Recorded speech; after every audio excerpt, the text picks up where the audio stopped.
네, 다음은 대통령님께서 네. 지목하셔서 한 개 질문 받겠습니다. 이번에는 네. 여성들이 하시면 좋을 것 같아요. 이 줄도 좀 바꿔서 우리 저기에 흰 옷 입으신 분 중간에. 네. 네, 송주영 기자님. 네. 네, 질문 기회 주셔서 감사합니다. MBN 송주영 기자입니다. 대통령께서 모두 발언에서도 부동산 개혁에 대한 의지를 다시 한번 강조하셨는데요. 관련 질문 드리겠습니다. 이번 6.3 지방선거에서 특히 서울시장 선거 결과는 수도권 부동산 민심이 반영됐다는 평가가 있습니다. 대통령 취임하신 이후에 전세난이라든가 매매 가격이 상승을 했기 때문도 영향을 미친 것으로 보이는데요. 이 보유세 상승과 전세난 그리고 정비사업 규제 완화에 대한 불만과 기대감이 뒤섞인 것으로 보이는데 대통령은 이런 해석에 대해서 어떻게 생각하시는지 궁금하고요. 그리고 대통령이 생각하시는 향후 부동산 정책 운용 계획에 대해서도 궁금합니다.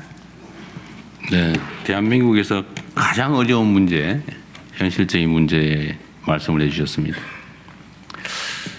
정말 어렵죠. 부동산은 묘하게 소위 개혁 정부가 들어서면 올라가요. 소위 보수 정부 이런 제가 진보 보수 이런 말 쓰기 싫어서 그런데 자꾸 쓰게 되네요. 어쨌든 그냥 썼으니까 하죠. 보수 정부에서 집권을 하면 부동산 값을 올리려고 고사를 지내는데도 안 올라가요. 담보도 풀어주고 이자율도 낮추고 빚내서 집 사라고 고사를 지내고 그냥 안 올라요. 안 오르고 있다가 그게 몇 년 동안 쌓여가지고 이 개혁 정부가 들어서면 그때 확 올라가요. 그러니까 몇 번 경험이 쌓이다 보니까 이상하게 그런 선입관, 아무 관계가 없지만 그런 선입관이 생겨났죠. 저는 이 악순환의 고리를 끊어야 된다고 생각합니다. 대한민국의 미래 발전 가능성을 갉아먹는 또 현재 대한민국을 위협하는 여러 문제들이 있지만 그중에 제일 심각한 게 부동산 투기예요. 아무도 일하려고 하지 않습니다. 왜냐하면 남들이 은행에서 돈 빌려가 자기 돈도 아니에요. 남의 돈 빌려가지고 집을 몇 채씩 사놨더니 가만히 있다 보니까 그 일하는 것보다 훨씬 많은 수익을 준단 말이에요. 이때까지 경험이 그랬어요. 나는 이때까지 열심히 일했는데 결론은 보니까 나 패자처럼 느껴지는 거죠. 근로의욕을 훼손하죠. 그리고 그 과정에서 온갖 탈법, 편법들이 난무하죠. 그리고 결국은 그게 대한민국의 경제 구조를 통째로 왜곡했어요. 예를 들면 지금도 그렇게 크게 개선되지는 않았습니다. 모든 국가 자산의 또는 역량이 부동산에 다 잠겨 있어요. 대한민국 국민들이 가지고 있는 자산 중에 부동산이 차지하는 비율이 엄청나게 높습니다. 많이 개선된데도 그래요. 여전히 1등일 겁니다, 아마. 그러다 보니까 이게 우리가 가지고 있는 소위 자본이라고 하는 게 부동산에 매여가지고 생산적 역량에 투입되지를 못하고 그러니까 주가 주식시장은 저평가되어 있죠. 그것도 여러 가지 이유가 있죠. 이게 다 얽혀 있어요. 그래서 저는 부동산 투기 공화국을 탈피하는 게 이 나라가 살아가는 길이다, 살아남는 길이다라고 생각합니다. 이게 언젠가는 여러분도 생각해 보세요. 대한민국의 부동산 가격이 비정상적으로 높다는 사실은 통계적으로 다 증명돼 있어요. 예를 들면 특정 계층이 하나도 안 쓰고 버는 돈을 싹 다 모았을 경우에 얼마를 모아야 몇 년을 모아야 집을 살 수 있나 이런 통계 있잖아요. 대한민국은 아마 15년 넘게 걸리는 걸로 돼 있을 거예요. 아마 세계에서 가장 높은 쪽에 속할 겁니다. 인생을 오로지 집 사는데 또는 집값 갚는데 다 바치는 거죠. 그리고 언젠간 터지겠죠. 이게 비정상적이거든요. 이제 집값이 오르면 오를수록 물가 상승률 정도 오르는 건 모르겠어요. 근데 비정상적으로 자꾸 오르면 언젠가는 이게 터질 수밖에 없죠. 일본이 한번 터졌잖아요. 30년 고생을 했다고 해요. 근데 일본은 그나마 우리 그 민간 가계에서 저축 자산이 많았는데 우리 대한민국은 민간의 부채가 많죠. 빚이 엄청 많아요. 터지면 그 터지는 충격이 어떨까 아마 생각해 봐야 됩니다. 우리는 그 생각 안 할 수가 없죠. 수건 돌리기 같은 거죠. 어느 순간에는 폭탄 돌리기. 어느 순간에 터지죠. 해결해야 되겠다. 무슨 수를 써서라도. 그리고 해결할 수 있다. 의지가 있으면. 수단은 많죠. 예를 들면 수요 공급에 따라서 가격이 결정되니까 일단 제일 쉬운 게 공급을 늘리는 거예요. 막 그린벨트 훼손해가지고 막 신도시 만들어 지으면 해결 일시적으로 되죠. 근데 문제는 어떻게 됩니까? 그 지방이 다 죽죠. 막 서울로 다 몰려와가지고 지방이 다 죽어요. 안 그래도 죽고 있는데. 재건축, 재개발을 열심히 하는, 뭐 그것도 하나의 방법이죠. 자투리탕이라도 있는 거, 이 개발해서 집을 짓는 거, 뭐 여하튼 이런 신축 공급도 있고, 또 다른 공급 방법이 있죠. 사실은 엄청난 공급 자원인데, 집을 막 200채, 막 500채, 막 누가 그러던데 집을 한 채 한 채 사모았다는 사람도 있었는데, 이렇게 사모아가지고 투기용으로 가지고 있는 경우가 있죠. 이걸 좀 내놓으면 엄청난 공급 여력이 있죠. 수요를 억제하는 게 있죠. 예를 들면 시장이 꼭 필요한 사람이 필요해서 사는 거. 그래서 공급과 수요가 균형을 맞춰서 만들어지는 가격은 정상적인 거예요. 그건 뭐 그래서 올랐다 또 내렸다. 그건 자연스러운 거죠. 그런데 문제는 나도 집을 한번 사 모아봐야지. 20채 사는 게 목표야. 뭐 이렇게 한다든지 3채는 사야지. 월세 받아가지고 뭐 이렇게 생각을 해가지고 막 가수요, 투기수요 이런 게 좀 많잖아요. 근데 이런 걸 또 줄이면 수요가 줄어들겠죠. 꼭 필요한 집 살 수 있게. 그래서 이 수요 공급을 조정하는 장치는 여러 가지가 있습니다. 뭐 규제의 문제도 있고요, 금융의 문제도 있고, 또는 세제의 문제도 있죠. 근데 우리나라의 보유세가 대체로 낮습니다. 그래서 많이 사모아도 부담이 별로 없어요. 근데 다른 나라들은 꼭 쓸데없이 부동산을 막 사가지고 있으면 부담이 돼가지고 어느 순간에 그 부동산이 사라져버려요. 그러니까 필요한 사람이 부동산을 가지고 있어요. 필요한 사람이 그걸 사서 쓸 수 있어요. 근데 우리나라는 무슨 임야도 아무짝에 쓸모없는 임야도 막 몇만 원, 최하 몇만 원, 10,000원 안 하는 임야가 없어요, 대한민국에. 저기 산에 있는 돌덩이 한 개, 이것도 산인데 그것도 몇만 원씩이에요. 이유 없어, 그냥 땅이니까. 밭은 막 몇십만 원씩이에요. 땅으로 대지로 바꿀 가능성이 있는 땅은 농지 임야라도 한 400~500만 원씩이에요. 이상하잖아요. 그래서 못 써요. 꼭 필요한 사람이 못 써요. 이걸 고쳐야 되겠다. 일단 근본적으로는 기대 수익률을 낮추는 겁니다.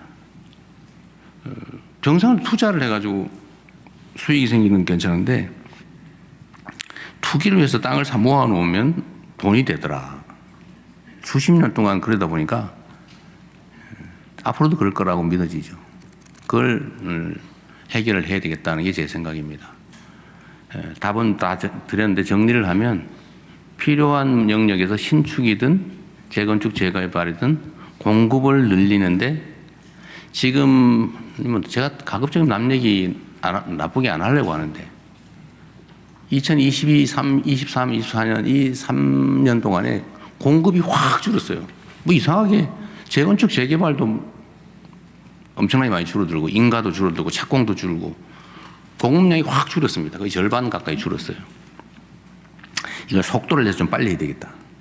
신축이든 택지 개발이든 또는 재건축, 재개발이든 속도를 내서 빨리 한다. 공급을 늘리는 거죠. 그다음에 투기 투자 목적으로 가지고 있는 거주용이 아닌 주택에 대한 부담을 늘리자. 좀 팔아서 시장에 나오게 하자. 그리고 남의 돈으로 부동산 투기하는 거는 막자. 그 국가 경제에 도움이 안 된다. 언젠가는 금융기관으로서 대형 사고가 나는 수가 있다. 대한민국처럼 부동산 담보대출 많은 나라가 없어요. 그래서 신용대출 또는 담보대출을 좀 줄이자. 대한민국에도 민간 부채가 너무 많아요. 어느 순간에 큰일 날 수가 있습니다. 2,000조가 뭐 넘어가네 만에 지금 그러고 있어서 1%만 이자가 올라도 난리 나겠죠. 이게 지금 경제 상황을 왜곡하고 있습니다. 그래서 뭐 대출, 금융 부분도 좀 정리를 하고 또 세제 문제. 제가 여러 차례 얘기했으니까 여러분도 아마 아실 겁니다. 거주하기 위해서 거주 용도로 주택을 가지고 있는 거 보호해야죠.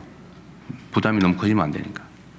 근데 그게 거의 사치품화되어 있다. 그러면 서구 선진국이 하는 것만큼의 보유 부담을 갖게 하는 게 맞겠다. 또 여러 채를 가지고 있다. 뭐 하는 건 상관없어요. 뭐까지 하지 않습니다. 자본주의 사회니까.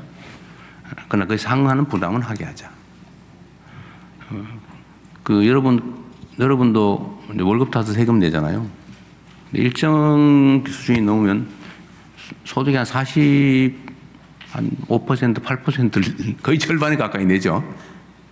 뭐 그렇게 절반 내는 여러분이 계실 것 같지는 않은데, 그런 어쨌든 올라가면. 그런데 이 투자 소득은 뭘 왜 그렇게 많이 깎아줘야 됩니까? 열심히 일해서 버는 세금은 절반 가까이 내는데 1억만 돼도 그 정도 내잖아요. 근데 이게 뭐 몇십억 돼도 세금이 거의 없어요. 뭐 오래 가지고 있다고 막 깎아주고요. 그 오래 투기했다고 뭘 깎아줍니까?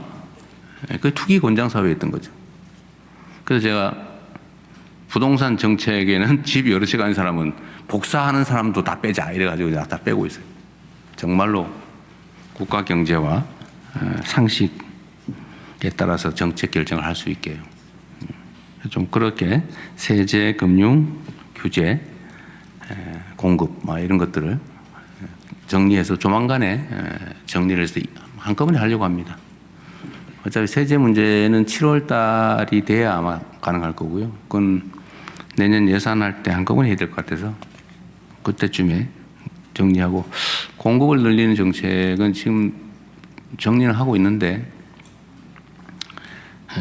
속도를 좀 빨리 내는 걸로 조만간에 그것도 정리해서 발표하게 될 겁니다. 그리고 선거와의 영향에 관한 얘기인데, 원래 선거를 지고 나면 진 이유가 만 가지고요. 선거에 한 표라도 이기고 나면 이긴 이유가 만 가지입니다. 뭐 분석하는 건 이유가 다양하죠. 선거 얘기는 누가 이따 물어볼 거라서 그때 가서 하기로 하고. 근데 이 부동산이 어떤 영향을 미쳤냐? 저는 그 상수였다고 봐요. 그건 당연한 거예요. 그것 때문에가 아니고 그건 원래 있는 거예요. 그 위에서 어떤 결정이 나느냐가 중요하죠. 예를 들면 그런 질문과 비슷할 것 같아요. 서울의 보수 진영이 몇 %인데, 또는 경상도 출신이 몇 %인데, 전라도 출신이 몇 %인데 이게 어떤 영향을 미쳤냐, 이거 비슷하지 않을까 싶어요. 부동산 가격은 이미 서울의 주요 의제예요. 그리고 저는 상승 압력을 나름 잘 막아왔다고 생각합니다. 아마 서울 전역으로 따지면 부동산 정책에 대해서는 언제나 욕을 먹었거든요. 잘한다 20몇 %, 잘못한다 60% 보통은 그런데, 부동산 정책에 대해서는 그래도 한 50%는 잘한다 이런 평가를 받을 정도이기 때문에, 이게 부동산 가격 때문에 선거에 악영향을, 나쁜 영향을 미쳤다, 좋은 영향을 미쳤다고 따지면 아마 나쁜 영향보다는 좋은 영향이 차라리 더 많지 않았을까 싶어요. 만약에 제가 1월 달부터 소위 말하는 구두 개입을 통해서 이걸 좀 이렇게 눌러놓지 않았으면 엄청나게 폭등했을 거예요. 그러면 폭등한 지역의 사람들이 민주당을 찍냐? 이번에 집값 많이 올랐으니까 찍어야지. 그랬을까? 그건 잘 모르겠어요. 그리고 이 전세난 얘기도 있는데, 원래 이 전세라고 하는 게 여러분 아시지만 대한민국에만 있는 거예요. 전 세계에 없어요. 특이한 대한민국에만 있는 제도인데, 이게 일종의 사금융이죠. 사금융. 금융이에요. 아주 특이한 금융 기법입니다. 근데 이제는 이게 지금 사라져가는 추세예요. 그리고 이게 전세 자금을 빌려서 월세 대신에 전세를 하면 이익인 시대가 있었어요. 여러분 아시죠? 왜냐하면 전세를 월세로 전환할 때 보통 월 2% 이렇게 했습니다. 연으로 따지면 24%였어요. 그게 한 10% 선으로 떨어졌다가 요즘은 한 6, 7% 이렇게 한다고 해요. 전환율이라고 하죠.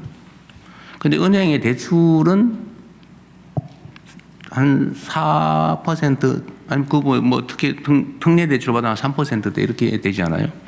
이게 지금 시장을 왜곡하고 있는 거죠. 결국은 조금씩 사라져 가지 않을까 싶어요. 이 전세 대출을 또 많이 해준 게 집값 상승의 주된 원인입니다. 그러니까 당장 따뜻하자고 막 전세 대출해주고 반환 담보 대출해주고 막 그러다 보니까 전세 사기도 생겼잖아요. 집값이 1억인데 전세가 1억 2천이에요. 그걸 1억 2천을 100% 보증을 해주니까 사기꾼들한테 기회가 생긴 거죠.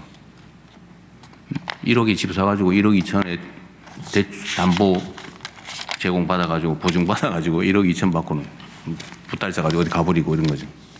그런데 엄청난 피해가 생겼어요. 이제 이게 다 정상화되는 과정이 필요합니다. 그 사이에 전세 물량이 좀 줄었죠. 전세 물량이 주는 건 당연해요. 왜냐하면 제가 다주택자들의 양도세 유예를 이제 끝내고 그 기간 안에 팔아라. 거기서 많이 팔았잖아요. 그러니까 원래 세 주던 건데 팔았으니까 세 물량이 줄죠. 그래서 전세가가 폭등이 왔냐? 그건 또 아니에요. 왜냐하면 그 필요한 사람이 산 거예요. 새 사는 사람들이 즉 무주택자가 그 집에 들어가 살기 위해서 산 겁니다. 수요가 그만큼 줄었죠. 그래서 그것 때문에 뭐 전세 물량이 부족해서 폭등했다는 사실은 원하는 그런 상황을 원하는 사람들이 만든 논리죠. 이것도 정상화 과정 중의 일부다. 전세 상승률에 대한 통계를 좀 보면 물론 전세 체감되게 많이 올랐던 건 사실인 것 같아요.